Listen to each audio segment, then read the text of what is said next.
Nous allons étudier le Daf Kaf Aleph dans Masechet Sota. Nous reprenons la troisième ligne. En l'âme, Rabbi Shmael Ve'eshkar Kra. On rappelle la question de la Gemara. On a vu dans la Mishnah que le srout, le mérite qu'une femme pouvait avoir, pouvait faire en sorte que la mort que provoquaient les eaux de Sota pouvait être repoussée d'1 an, 2 ans, voire 3 ans. Donc c'est 3 ans le maximum. Or, on a vu, nous, une Mishnah, une Braïta, qui avait l'air de donner tous les avis par rapport à un éventuel délai par rapport à cela. Et on a vu qu'on avait plusieurs avis, 3 mois, 9 mois, et dernier avis Rabbi Shmael qui disait 1 an, qui se rapprochait le plus de nos 3 ans, mais qui restait différent. Donc la Gemara ne comprend pas. On a une Braïta qui nous donne tous les avis. Et d'un autre côté, notre Mishnah a l'air de dire 3 ans, qui ne correspond à aucun avis connu. La Gemara répond, dit non, leur lame, Rabbi Shmael, non. Ça peut très bien être Rabbi Shmael qui a dit 1 an. Pourquoi? Car il y a un pasuk qui dit, et que Rabbi Shmael aurait trouvé, Dirtiv ko amar Hashem al shelosha pish'e edom ve'al ba'a lo hashivenu. Un pasuk dans Amos qui dit quoi? Ainsi a dit Hashem, pour 3 faux de Edom, eh bien ça va, ve'al ba'a lo hashivenu. Mais 4 fois, je ne la laisserai pas faire, je ne pardonnerai pas. De là on voit qu'Akadosh Baruch Hu a l'air de tolérer 3 choses, 3 répétitions. Et donc du coup, on pourrait prendre finalement l'année de sursis qu'aurait dit Rabbi Shmael et la multiplier par le facteur 3 que l'on voit ici par rapport à Edom dans Amos. Alors du coup, pourquoi Rabbi Shmael lui-même a dit que c'est pas une preuve, c'est simplement une allusion. Son fameux verset là qui dit, là-bas Daniel a dit à Nebuchadnezzar, tu sais, grâce à la tzedaka, eh bien, tu pourras repousser ta punition. Et on voit que finalement, tout est tombé sur Nebuchadnezzar, mais au bout d'1 an. Et de là, on apprenait 1 an. Après, on a vu que pour Edom, eh bien, Akadosh Baruch Hu avait dit qu'il pouvait attendre à la limite 3 fois, mais pas 4. Alors, du coup, la Gemara dit, pourquoi finalement, ce n'est pas une vraie preuve? Pourquoi ce n'est qu'une allusion? La Gemara répond, Dilma Shane, peut-être que le fonctionnement d'Hachem avec les nations n'est pas le même qu'avec Israël. Delo mipkid dina alayhu. Peut-être qu'Akadosh Baruch Hu est plus patient avec eux qu'avec leur âme Israël, où leur âme Israël, il a tendance à les faire payer dans ce monde-ci par rapport au monde futur et tout de suite par rapport à plus tard. Et donc du coup, on n'a pas de certitude que ce fonctionnement-là eh bien, soit le même avec leur âme Israël, même s'il faut se poser la question, et comment on se la pose, c'est que dans la suite, dans le verset qui suit dans Amos, on dit la même chose avec Yehuda, donc avec leur âme Israël. Le Yesh Shrut Tola Shalosh Shanim. Il y a un srout, on avait dit donc dans la Mishnah, qu'il y a certains types de mérites qui peuvent faire en sorte que la mort de la femme soit repoussée de 3 ans. La Gemara pose la question, srout d'Emaï. Quel est le mérite? Il y en a un seul. Quel est le mérite qui peut permettre que la femme ne meure pas tout de suite et seulement au bout de 3 ans que la Torah dit qu'elle devrait mourir? Il est ma srout des Torah. Si tu veux me dire que c'est le srout du Limouda Torah, c'est-à-dire que selon la Gemara, le mérite le plus grand est celui de l'étude de la Torah, puisque c'est la première chose que l'on propose. Et on verra que selon certains, c'est même la réponse finalement. En tout cas, première chose, avant même d'envisager les mitzvot, et n'importe quelle mitzvah, à la base on a tendance à penser que c'est l'étude de la Torah, puisqu'elle inclut finalement la possibilité de la pratiquer, la Torah, et elle inclut finalement toute la Torah, et les keneged kulam. Alors, la Gemara dit, ha ena mitzvah ve'osahi. La Gemara dit, c'est un problème. Pourquoi? Parce que le srout, le mérite de la mitzvah d'étude de la Torah, ne peut pas être total. Le mérite ne peut pas être total à partir du moment où la femme n'est pas obligée, elle n'a pas d'ordre de le faire. Elle le fait alors qu'elle n'est pas obligée. Et on sait très bien que le mérite est beaucoup plus grand lorsque la personne a l'obligation. Et là, srout des mitzvahs. Donc la Gemara, pour l'instant, passe à une autre possibilité. Ça ne peut pas être le limoud de la Torah, même si l'étude de la Torah donne un mérite immense. Le mérite immense est donné à celui qui en a l'obligation et pas forcément celui qui n'en a pas. Donc, du coup, srout de mitzvah. La Gemara dit, mais ça c'est un problème. Srout des mitzvahs. Mi magna kuleha, est-ce que c'est possible qu'une mitzvah protège tant que ça? Vehatania, pourtant il y a une braïta qui nous dit Etzo darash Rabbi Menachem bar Yossi. Voici la drasha de Rabbi Menachem bar Yossi. Dans Michelet c'est marqué Kiner mitzvah, vetora or. Que la mitzvah c'est un air, c'est une bougie. Vetora or. Et la Torah est une lumière. Donc on fait la différence entre la Torah et la bougie. La bougie est finalement l'élément matériel qui est le support de la lumière. Et or c'est la lumière. Et bien pareil, la mitzvah, c'est finalement la Torah qui s'est finalement matérialisée dans un objet et dans une action que je fais avec un objet. Et la Torah, c'est la Torah en elle-même qui est justement entièrement dématérialisée. C'est pour ça que la bougie ressemble à une mitzvah, la mitzvah ressemble à une bougie, et que l'étude ressemble à la lumière en elle-même, donc la partie immatérielle de la bougie. Tala katuv et mitzvah bener, veta Torah beor. On a fait dépendre, on a fait ressembler la mitzvah à une bougie et à la Torah à la lumière. Et ta mitzvah bener lomalecha manerina magina, et la lefisha, pour te dire quoi? Pour dire que de la même manière qu'une bougie n'éclaire finalement que dans le temps, de manière limitée dans le temps, af mitzvah, pareil pour une mitzvah, et na megina, et la lefisha, elle ne protège que un certain temps, le temps où elle est allumée, le temps où la bougie est allumée, elle illumine, pareil pour la mitzvah, le temps qu'on l'a fait. Veta Torah beor, et la Torah par contre, c'est une lumière, et la lumière ne s'arrête jamais. La lumière est quelque chose qui existe. Le malecha, maor, megin l'orlam, af Torah, megina l'orlam, justement pour te dire finalement que la Torah, et comme la lumière, elle est éternelle. Enfin, son mérite en tout cas, sa protection est éternelle. Et on aussi dans le même temps un autre verset qui dit là-bas, Omer, que la Torah justement, dans ton chemin, elle va t'accompagner. Et on est doré tout cela par rapport à la Torah. Lors de ton chemin, elle va t'accompagner. C'est la Torah qui t'accompagne dans ce monde-ci, qui te protège. Lorsque tu seras allongé, Tishmor alecha, elle te gardera, Zomita, c'est au moment de la mort. Vakitsota, et lorsque tu te réveilleras, elle sera ta discussion, ta parole. L'atilavo, c'est dans le monde futur pour dire que la Torah protège dans ce monde-ci, à la mort et dans le monde futur. En tout cas, la question ici est que nous, on a vu que le mérite de la femme ne pouvait pas être celui de l'étude de la Torah parce qu'elle n'a pas l'obligation. Donc on imagine que c'est le mérite des mitzvot pour lesquels elle a une obligation justement. Or, on a vu que les mitzvot ressemblaient à une bougie qui n'éclairait que le temps où c'est allumé, mais pas après. Donc comme elle n'était pas en train de faire une mitzvah à ce moment-là, comment se fait-il que finalement elle soit protégée? La Gemara continue en tout cas à développer ce mashal par rapport à l'étude de la Torah. Mashal, les Adam, Shayam et Aler, Beishonla, il avait afela, ou Mitare, Minakotsim, Minaphatim, Minabarkanim. C'est le mashal, l'image d'un homme qui se promène dans la nuit et qui a peur de trois types d'ennemis en tout cas. Kotsim, Phatim, Barkanim. Il a peur des ronces, des épines, des Phatim, donc des trous, des puits dans lesquels il peut tomber. Minabarkanim, c'est encore des plantes qui peuvent lui faire mal, ou et des animaux sauvages et des voleurs, et il ne sait pas dans quel chemin aller. Si on résume et qu'on fait une catégorie exactement comme fait le Maharal, ici il y a trois types de choses qui peuvent déranger une personne. Donc les nuisances qui peuvent venir de lui-même, c'est-à-dire que c'est lui qui va tomber dans un puits, c'est lui qui va aller vers une plante avec des épines et des ronces. De l'autre côté, on a un autre type, encore une fois, de mal qui peut venir de l'extérieur, c'est la bête sauvage ou le voleur, où là, c'est plus lui qui va les chercher, mais c'est Hachem qui lui envoie quelqu'un de l'extérieur. Et dernière difficulté, c'est le fait Bichlal de ne pas savoir où aller. Il peut être protégé des deux premiers, mais ne pas savoir où aller. Dès qu'il a une torche, eh bien, il est sauvé de tous ces trous et ces ronces, ces pièges dans lesquels il serait tombé naturellement parce qu'il ne voit pas. Mais il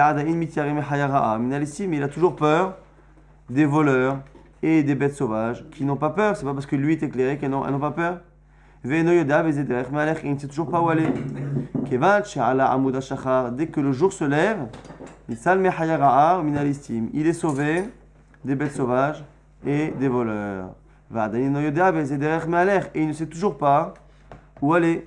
Et dès qu'il arrive à un carrefour, ou à l'époque à une route à un moment donné où on a des indications, et à ce moment-là il est sauvé de tout, parce qu'il a été sauvé finalement à la fois des pièges dans lesquels il peut tomber, à la fois des ennemis qui peuvent l'attaquer, et à la fois du fait d'être perdu et de ne pas savoir où aller. La Gemara expliquera exactement quels sont ces machalim là, mais c'est une manière en tout cas ici de parler de mitzvah, de Torah. Donc le premier c'est la mitzvah qui le sauve de là où il va. Après, c'est la Torah qui le sauve des bêtes sauvages. Mais après, on a aussi la dernière chose et la Gemara expliquera ce que c'est. D'avoir à faire, autre pshat, par rapport, encore une fois, ce pasouk qui dit que la mitzvah est une bougie et que la Torah est une lumière. D'avoir à faire, avera mechabba mitzvah, non pas par rapport au temps de combustion d'une bougie qui est limité comme la protection d'une mitzvah, mais non, c'est que la bougie peut être éteinte alors que la lumière immatérielle ne peut pas elle être éteinte. Avera mechaba mitzvah, une avera, une faute peut éteindre une mitzvah, comme de l'eau peut éteindre finalement une bougie. Mais par contre, une faute ne peut pas éteindre la Torah. Chez les marques, comme c'est marqué dans Shir HaShirim, et on va expliquer dans tout ce verset-là, qui compare finalement l'amour là-bas dont on parle entre Hachem et le Ham Israël, cet amour qui est finalement créé par l'étude de la Torah, comme le dit le Rambam au début de Ilchot Derot. Et donc l'amour là-bas dont on parle, c'est l'amour de l'étude de la Torah.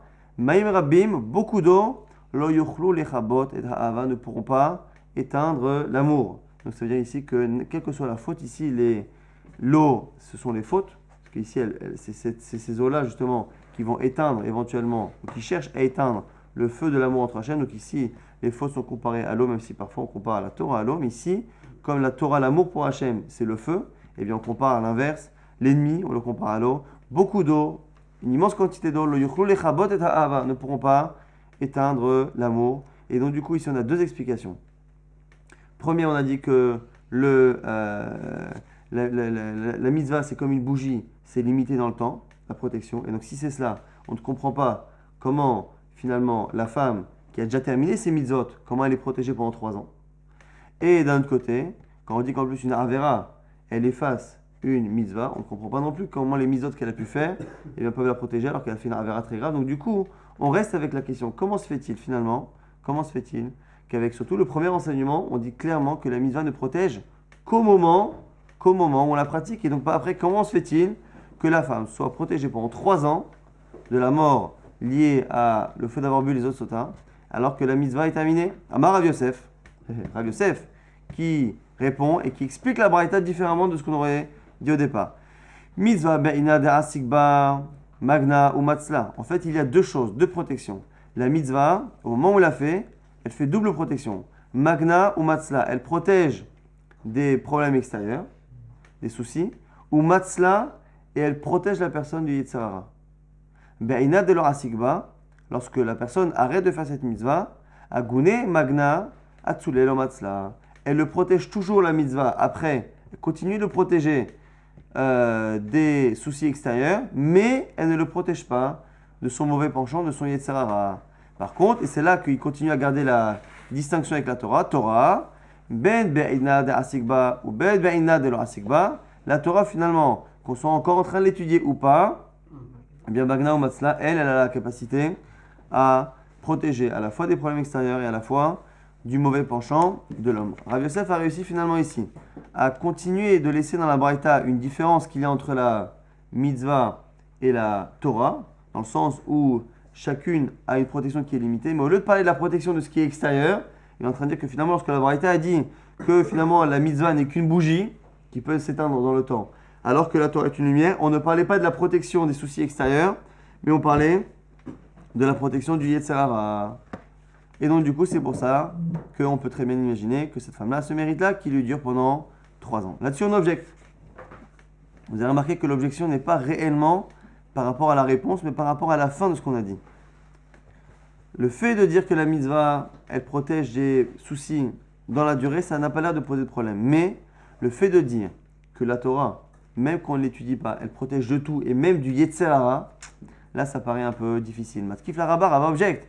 Et là, Me'ata, Doeg va Hitofel, Milo Aske Batora, Doeg va Hitofel, qui sont les exemples du nar, de gens grandioses, qui ont chuté comme peu ont fait. Doeg, c'était un des conseillers de Shaoul. Lorsque Shaoul s'est opposé à David Ameler, eh bien Doeg a dit que la ville de Nov, des Kohanim, avait aidé David, et donc du coup c'est lui qui a conseillé Shaoul d'envoyer une armée là-bas pour tuer. Ils ont tué les 80 Kohanim de la ville de Nov. Achitophel, on dit que c'était un Tamid Chacham incroyable, qui était avec David Ameler et qui à la fin s'est mis du côté d'Avshalom pour se rebeller contre David. Et on a du mal à comprendre comment ces gens-là qui ont étudié la Torah, comment, selon Rav Yosef, qui encore une fois décale ce qu'on a dit tout à l'heure, le rapport qu'il y a entre la Torah et la mitzvah n'est pas par rapport à la protection externe, mais par rapport à la protection du Yetzer Hara. Ces gens-là qui ont étudié la Torah, puisqu'on le sait, ils auraient dû normalement être protégés et ne jamais tomber comme ils sont tombés.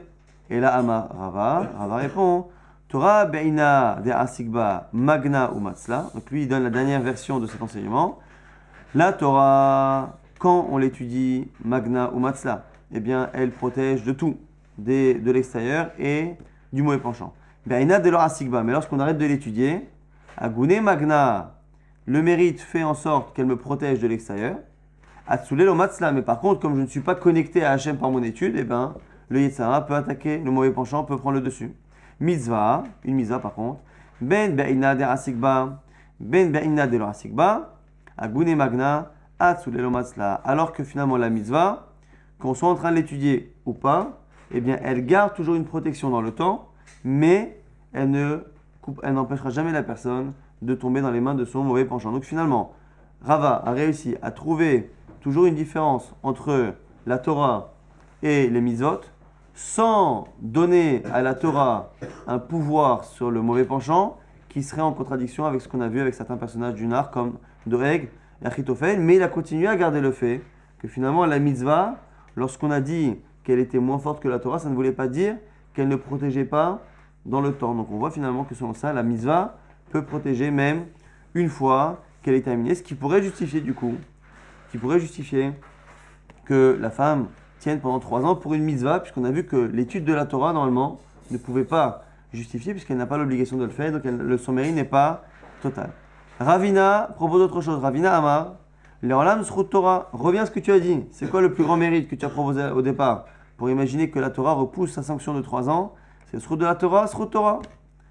Odeka Marta Ena Metsuva Verosa. Est-ce que tu m'as dit, mais c'est pas possible, parce qu'elle n'a pas le mérite à 100%, puisqu'elle n'a pas l'obligation? Eh bien, Nehi, Depakude, Loi Pagda. Effectivement, elle n'a pas l'obligation pour elle d'étudier. Mais seulement, Beagra, le salaire qu'elle a, les Makarian, le mérite qu'elle a de se fatiguer et d'emmener les enfants à l'école, étudier dans une école où on étudie la Torah, dans une yeshiva, et que, de l'autre côté, elles attendent le soir leur mari qui revient plus tard que prévu, parce qu'après avoir travaillé, au lieu de travailler, il va étudier la Torah. Eh bien, ce mérite-là qu'elles ont de se fatiguer, d'attendre, de se priver du temps passé avec leur mari, eh bien, au final, elles permettent l'étude de leurs enfants, elles permettent l'étude de leur mari, et donc du coup, elles sont associées. Milopalgan Bahadayu, est-ce qu'elles ne sont pas finalement associées à cette étude, et étant associées à l'étude, comme on verra plus tard, eh bien, celui qui est associé à l'étude prend part à 50% dans l'étude, et donc du coup, elles ont le mérite de l'homme qui étudie la Torah. Et donc du coup, c'est la réponse de Ravina. Donc 2 réponses, soit selon Rava, où on dit que finalement la misa peut protéger dans le temps, soit selon Ravina, où c'est l'étude de la Torah, sur le moment où les femmes y participent. On avait dit à un moment donné que, ok, quelqu'un qui est dans le noir, il a peur des trous, des épines, il a peur aussi qu'on l'attaque, les bêtes sauvages et les voleurs, et aussi il a peur parce qu'il ne trouve pas son chemin. On a dit que les 2 premiers peuvent être réglés par la torche et par la lumière du jour. On a dit la torche, c'est comme une bougie, donc c'est la mitzvah. La lumière du jour, c'est or, c'est la lumière, c'est la Torah. Mais il peut avoir la mitzvah, il peut avoir encore la lumière du jour. Il est protégé des pièges dans lesquels il tomberait lui. Il peut être protégé de ce qui viendrait vers lui, donc les voleurs et les bêtes sauvages.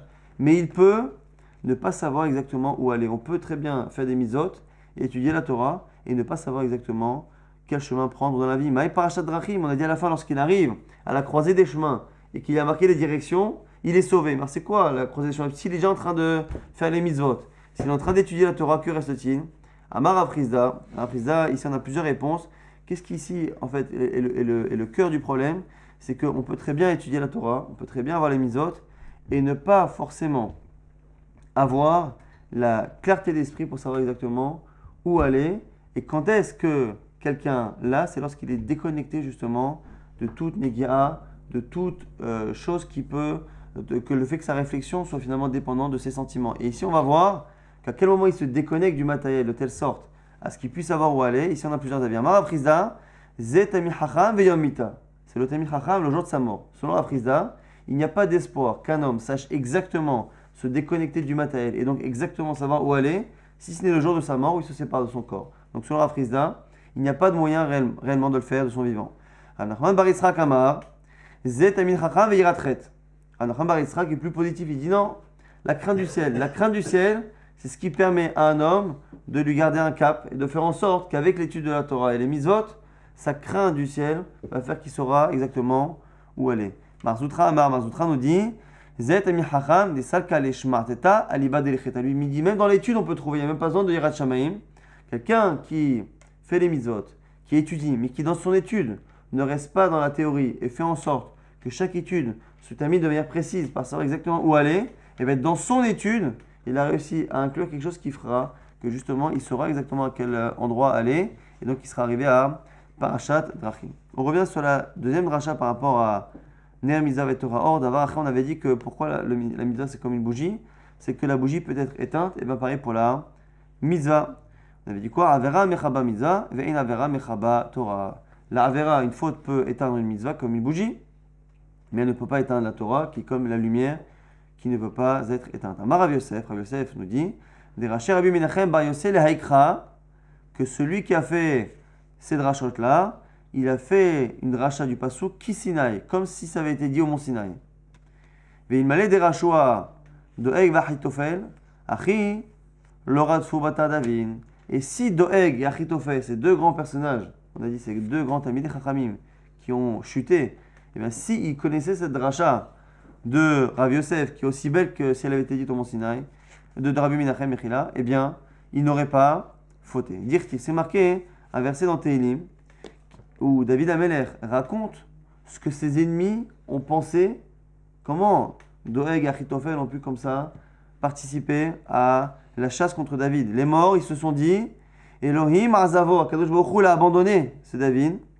Ritfu Vitifsuhu, comme Hachem l'a abandonné, poursuivez-le et attrapez-le, qui est une matzil, car il n'y a personne pour le sauver. Ça, c'est le pasouk que David nous dit pour nous apprendre ce qu'ils ont pensé. Très bien. Maintenant, la Gemara nous dit Maïdarouche. Ça, c'est ce que David nous dit après coup. Mais eux, qu'ont-ils pensé pour pouvoir se dire qu'Hachem l'a abandonné et que Hachem n'est plus avec David alors qu'il a été choisi? Il a été élu par Akadosh Baruch Hu. Parce que c'est marqué Velo yir'ebecha ervat davar veshama haecha. Il faut qu'Akadosh Baruch Hu ne voit pas chez toi ervat davar. Et ici, on est d'oresh quelque chose qui est lié à une erva, un problème qui est lié aux relations interdites. Sinon, veshama haecha. Et Akadosh Baruch Hu s'écarte de toi. Ils se sont dit, c'est marqué dans la Torah, que la seule chose qui peut justifier qu'Hachem s'écarte de quelqu'un qu'il a choisi, c'est le fait de voir un problème au niveau des relations avec les femmes. Or, David Ameler a, à un moment donné, fait quelque chose qui n'était pas parfait à ce niveau-là, et donc du coup, c'est pour ça que Doeg et Achitofel se sont dit que Hachem il a vu Ervat Dava, Vesham Haecha, il s'est écarté de David Ameler. C'est pour ça qu'ils se sont dit, Elohim Azavo, Hachem l'a abandonné, Ritfou Vetafsou, attrapez-le, qui est une massif, car il ne le protège plus. Et dommage, ils ne savaient pas que finalement, que quand on dit qu'Hachem il s'écarte, il peut s'écarter, c'est-à-dire ne plus protéger la personne par rapport aux mitzvot qu'il a fait, mais par rapport à l'étude de la Torah. Hachem n'abandonne jamais et ne laisse jamais quelqu'un sans lui donner le salaire, on a dit à vie, de l'étude de la Torah. Donc du coup, ils auraient dû savoir que comme David Ameler avait étudié la Torah, et bien du coup, Hachem ne peut pas s'écarter totalement de lui. Maï, Boz, Yavuzulo. Donc dans le même verset qu'on a dit, Maïm Rabim, tout à l'heure on a dit, les eaux nombreuses, Lo yuchul lechabot et ha'ava, ne peuvent pas éteindre l'amour. Donc finalement on a dit que les avéron ne peuvent pas éteindre l'étude de la Torah, ce qu'on vient de dire encore un instant. Unharot, lo ishtefua. Et pareil pour les fleuves. Imiten ish, si un homme donne, et kolhon beto, bahava, Boz Yavuzulo. Si un homme il donne et kolhon beto, tout l'argent qu'il a de sa maison, ba'ahava, par amour, eh bien, Boz, Yavuzulo, eh bien, Yavuzulo, on lui prendra. Alors ici, qu'est-ce que ça veut dire? Maï Boz Yavuzulo, Amar Ola, c'est pour nous dire que Lo ke Shimon achi Azaria, Velo ke Rabbi Yochanan de Benessia. C'est pas comme Shimon, le frère de Azaria, c'est pas comme Rabbi Yochanan de Benessia. Alors ici, ce sont des exemples à chaque fois de gens qui ont étudié la Torah et qui ont été finalement aidés par quelqu'un qui travaillait et ils faisaient le contrat de Issachar Zevulun, un qui travaille et qui aide l'autre à étudier et l'autre qui étudie et il partage les mérites. Il s'appelle Shimon. Shimon, au lieu de dire Shimon ben, on dit Shimon, le frère de Azaria, parce qu'on le nomme par rapport à son frère, parce que c'est son frère justement qui lui a permis d'étudier la Torah. Rabbi Yochanan de Benessia, c'est pareil. Rabbi Yochanan qui était dans la maison du Nassi, pareil. Lui aussi, il avait ce système-là. Mais, parfois ça ne fonctionne pas. C'est ce qu'on dit ici, Boz Yavuzulo, ça ne fonctionne pas. Pourquoi? Et là, Hillel, Veshevna, c'est Hillel et Shevna, son frère. Vechiat Rav Dimi, lorsque Rav Dimi est venu d'Israël, de Babel en Israël. Amar, il a dit, il est le Shevna Ahayavu.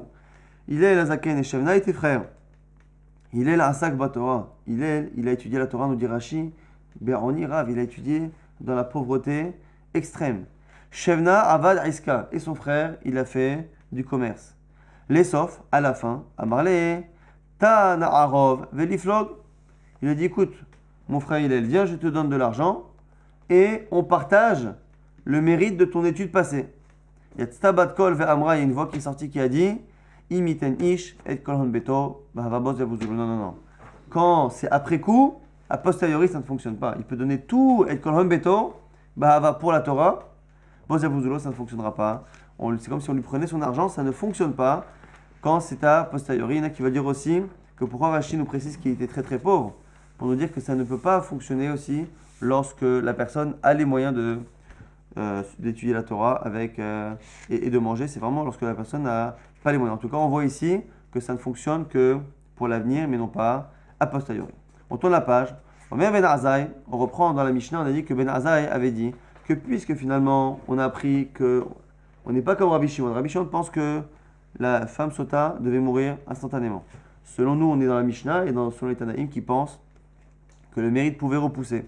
On a dit que Ben Azai avait dit que du coup, il faut qu'un homme fasse étudier à sa fille la Torah pour qu'elle apprenne au passage dedans, que l'histoire de la sota, eh bien la femme peut mourir plus tard grâce à un mérite, et du coup, si un jour elle boit elle-même, ou selon certains, Tivat Israël dans la Mishnah disent que si elle voit quelqu'un d'autre boire, eh bien qu'elle ne croit pas que la Torah est fausse.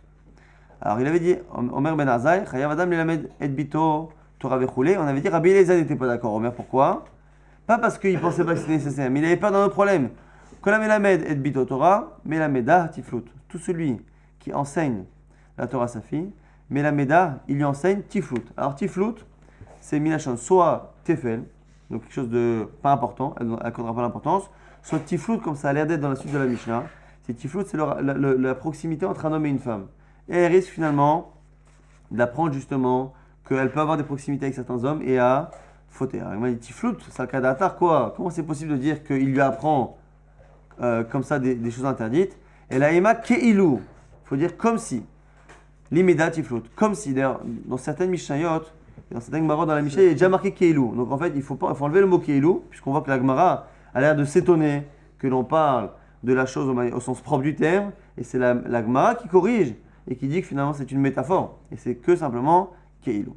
Amar Rabbi Abaou, il dit Maï ta'amad Rabbi Eliezer. Quelle est la raison de Rabbi Eliezer? Dire-t-il, c'est un passouk qui nous dit ça dans Michelet. Ani hachama shachanti orma. Je suis devenu hachama shachanti orma. Maintenant, je suis devenu aroma, je suis devenu rusé. Kevan shenichnesa chokma ba'adam. Une fois que la chokma elle rentre dans l'homme, nichnesa immo armumit. Il y a de la ruse qui rentre dedans parce que la personne sait, comprend les fonctionnements, ce qu'on peut autoriser, ce qu'on peut éventuellement contourner. Il faudra se demander pourquoi ici on ne craint ça que pour la femme. En tout cas, la femme qui n'a pas l'obligation, c'est pas la peine de lui rentrer cette ruse dans la tête. Vera Banan et Chachamim qui ont l'air de ne pas craindre ça, puisque Rabban ici c'est Ben Azai. Ben Azai qui ne craint pas cela. Comment il explique le verset? Qu'est-ce qu'il fait de ce verset? Il explique comme Rabbi Yossi ben Rabbi Chanina. Dama Rabbi Yossi ben Rabbi Chanina. La Torah ne reste, c'est pas quelqu'un qui ne comprend pas, mais la Torah ne reste chez quelqu'un que si il se dénude pour elle, c'est-à-dire que il se limite dans tout ce qui est matériel et il ne demande rien d'autre que la Torah. Chez Nema, comme c'est marqué, Ani, Hachama, Shachati, Orma, que le mot Arum, comme on l'a vu dans le début de Sefer Bereshit, dans la parashat Bereshit, à quelques lignes près, on nous dit que Adam et Chava, ils étaient Arumim, ils étaient nus, et après on dit qu'Anahash, il y a Arum, il était rusé. Donc dans deux psukim suivis, on voit que le mot Arum peut à la fois avoir le sens de la ruse et à la fois le sens de quelqu'un qui n'est pas habillé. Donc du coup on a ici une marloquette. Est-ce que ce pasuk nous apprend que la Torah, eh bien, peut enseigner la ruse à quelqu'un? Ou est-ce que ça vient apprendre que la manière d'acquérir la Torah et de la garder, c'est justement de se dénuder dans le sens ou d'être simple au niveau matériel? Amar Rabbi Yochanan continue dans ce genre de drashot. En divrei Torah mikayimim el b'mi shemesim asmo kemi she'eno.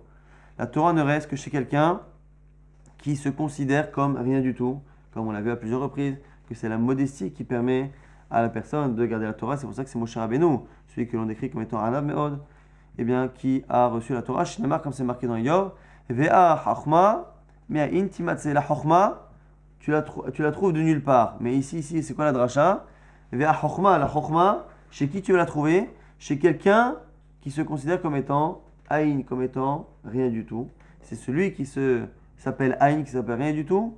C'est chez lui que tu trouveras la Chachma. Rabbi Yoshua Omer, on reprend dans la suite de la Mishnah. On avait expliqué, c'est encore une fois une manière d'expliquer pourquoi il ne fallait pas enseigner la Torah aux filles. Rabbi Yoshua avait dit Rotsa Isha Bekav Vitiflut Mitish Akabin ou Prishut. Une femme, elle préfère un cave, une quantité, et de la proximité, avec son mari a priori, avec un homme, Mitish Akabin, que 9 quantités, ou Prishut et la séparation. Agma dit Maïkama, c'est quoi cet enseignement? Achikama, voici ce qu'il a voulu dire Rabbi Yoshua. Rotsa Isha Bekav Vitiflut Aimo. La femme, elle préfère avoir une quantité de parnassa, X. Vetiflut Aimo, et la proximité physique avec son mari. Mitish Akabin ou Prishut, plutôt que 9 9x de parnassa, et finalement Prishut, un mari qui n'est pas là. Et qu'est-ce que ça vient nous apprendre ici? Quel est le rapport entre cet enseignement de Rabbi Yoshua et la marloquette qu'on a entre Ben Azaï et Rabbi Eliezer? Est-ce qu'il faut apprendre la Torah ou pas? Est-ce qu'on a peur qu'en étudiant la Torah, la femme, eh bien, elle devienne rusée?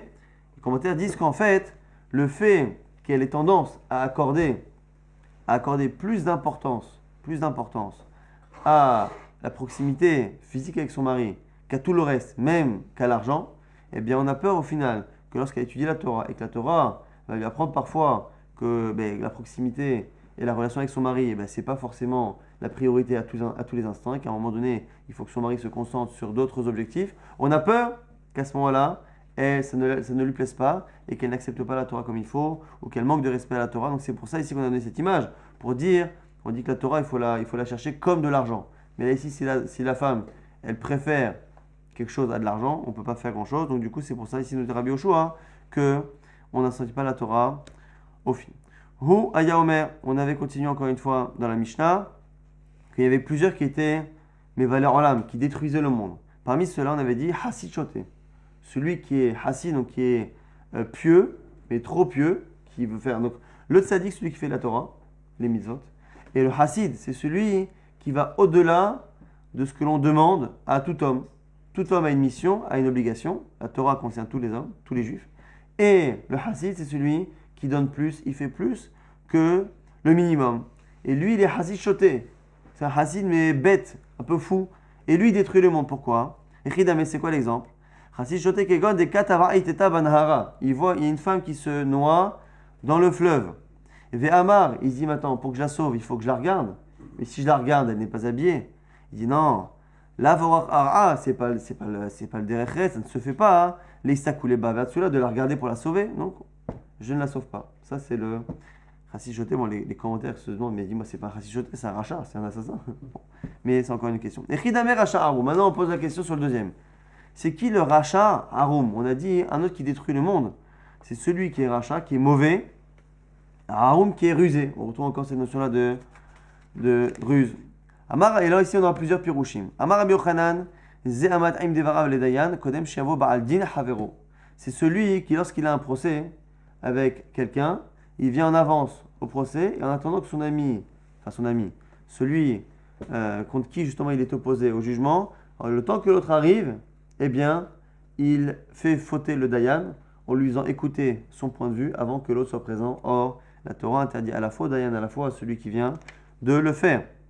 Et ici, c'est plus grave que n'importe quel avera, parce que ici, c'est rusé, et en plus, c'est lié, encore une fois, au mishpat, à la justice et à la droiture. Rabbi Abaou, Omer, Rabbi Abaou propose autre chose.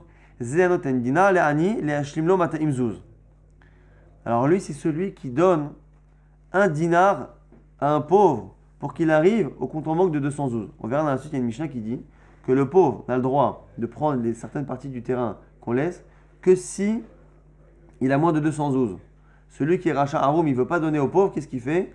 Il regarde le compte en banque du pauvre, il voit qu'il est à 199. Il dit 199 dinars, donc il a le droit de venir prendre sur mon terrain. Alors il lui fait un virement d'un dinar, Comme ça, il arrive à 200 et du coup, il n'est plus éligible et lui, il a récupéré. Il a évité de lui donner. Ditnat, c'est une Mishnah. Mishesh, lo mataim zouz. Celui qui a 200 zouz, lo itol leket, shicha, opea, maaser ani. Il ne peut pas prendre tous les dons qui sont pour les pauvres. Leket, shicha, opea, maaser ani, c'est ce que l'on donne sur le champ. Donc, c'est le coin du champ, c'est le maaser pour les pauvres. C'est leket veshicha, c'est ce qu'on a laissé sur le champ. Et yalo mataim, haser dinar. S'il manque un seul dinar, afilo elef notimlo keachad. Eh bien, on lui donne même 1000. C'est-à-dire que c'est plus limité. À Rezeito, à ce moment-là, il prendra. Et du coup, c'est ça le rachat Arum, c'est celui qui veut éviter aux pauvres de pouvoir lui prendre. Rabbi Asiyama, Rabbi Yochanan, Nekizon, Rabbi Yochanan, Ze Amasi Etsa, Limkor bin Chassim Mouratin. C'est celui qui conseille des héritiers de vendre avant que les filles prennent lorsqu'il y a Nechassim Mouratin. Des Amar Rabbi Asi, Amar Rabbi Yochanan, quand on a dit non Rabbi Yochanan, Itomim Shekadmu Macho ben Nechassim Mouratin. C'est ici des gens qui ont exceptionnellement, pendant une durée limitée, un droit sur quelque chose qui ne leur appartient pas réellement. Lorsque le père laisse un héritage, normalement, c'est pour les frères. Mais lorsque les biens et les frères, normalement, doivent justement nourrir les filles. Lorsque, par contre, les biens sont trop limités, ça va aux filles. Mais, en attendant que l'on partage, eh bien, les frères ont le droit, ont la possibilité en tout cas, de vendre. Et du coup, lorsque les filles arrivent et qu'ils ont vendu, il ne reste plus un. C'est possible. C'est pas forcément très juste, mais c'est possible. Et donc, du coup, le rachat Arum, c'est celui qui conseille aux frères de vendre, comme ça les filles ne prennent pas. Et dans le même genre ici, exactement la même chose, mais dans un autre système, c'est encore une fois quelqu'un qui va vendre quelque chose qui, dans l'absolu, dans le futur, ne lui revient pas. Amar Abaye, Abaye Amar, Zéamasia Esalim Kor Benechassim, celui qui conseille un autre de vendre. Qui est Rabban Shimon ben Gamliel, comme Rabban Shimon ben Gamliel. Parce que regardez, il marque le Détania. Nechasa ilecha baharecha leploni. Celui qui dit, je veux que mes biens te soient donnés à toi. Et après ta mort, je veux qu'ils soient donnés à un autre. Veyarad arishon. Et le premier qui a reçu, qu'est-ce qu'il fait? Umachar. Veachal. Hacheni motzi. Alors, si le premier a vendu ou a consommé, eh bien le second qui devait récupérer à sa mort pourra, selon le premier avis, lui demander de rembourser ou récupérer ce qu'il a vendu. Mais Rabban Shimon ben Gamliel n'est pas d'accord. Bien dans la cour, dit vrai Rabbi, c'est Rabbi. Rabban Shimon ben Gamliel omer, en la sheni et la machiché arishon. Il ne reste au second que ce que le premier lui a laissé. Donc si un type a dit, je donne à A, mais non, toi A à ta mort, ça n'ira pas à tes enfants, je veux que ça aille à B, mon autre ami. Eh bien, si A a de manière malhonnête tout dépensé, tout vendu, eh bien, il ne reste plus rien à B. Et donc, du coup, celui qui rachète un roum, c'est exactement comme le cas là-bas des orphelins, des héritiers, eh bien, c'est celui qui dit à ce type-là, à ce A, vend tout comme ça, il ne reste rien à B. Rav Yosef bar Chama Amar, Rav Sheshet, non, Rav Sheshet, Ze Amachria Aharim Be'ochotav. C'est celui qui dit aux gens de faire comme lui, et en fait, il dit aux gens de faire comme lui, il fait semblant de donner l'exemple, mais dans le fond, il ne fait rien de tout ce qu'il dit. C'est la démagogie la plus totale. Faites ce que je dis parce que je fais, mais il le fait en cachette. Rabbi Zrika Amar Ravuna, dernier avis encore une fois, ou avant-dernier avis, Ze Amekel Asmo ou Mahmir Laherim. C'est celui qui est Mahmir lorsqu'il y a des halachot, il dit aux autres, attention, fais ça, il faut être très Mahmir, fais attention, et dans le fond lui-même, il est Mekel. Une petite différence avec le cas précédent. Le cas précédent, c'est vraiment quelqu'un qui se cache, qui est vraiment malhonnête, qui a une vie qui n'est pas du tout une vie de Torah, et qui fait croire aux autres justement qu'il est un exemple. Alors que là ici, c'est juste quelqu'un qui, au niveau de la halacha, il met le curseur à deux endroits différents, et au lieu de le mettre dans le bon sens, il le met dans le sens mauvais, c'est-à-dire qu'il fait payer les autres plus que lui. Dernier avis, Rola Amar, Rola nous dit, Ze Shekara Veshana, c'est celui qui a étudié la Torah, écrite, Veshana qui a étudié la Mishnah, Velo Shimesh Tamidei Chachamim, qui n'a pas servi ou qui n'a pas été auprès de Tamidei Chachamim. Alors ici, ce n'est pas le fait forcément de vivre avec eux, mais les commentaires nous disent ici, c'est essentiellement le fait d'étudier la Gemara, puisqu'on a dit que c'est quelqu'un qui a étudié la Torah écrite, la Torah orale, la Mishnah, mais s'il n'a pas étudié avec des Tamidei Chachamim qui lui expliquent comment expliquer les contradictions qu'il y a entre les Mishnayot, parce qu'à l'époque, encore une fois, là on parle d'avis très anciens, et donc du coup, avant que la Gemara soit écrite, on appelait ça Shimush Tamidei Chachamim, le fait qu'un Chacham nous explique comment réfléchir, comment comprendre, et pourquoi finalement il est rachat, parce qu'il croit qu'il connaît la Torah écrite, la Torah orale, et du coup, il va finalement agir pas comme la Torah le veut, alors qu'il est persuadé de la connaître.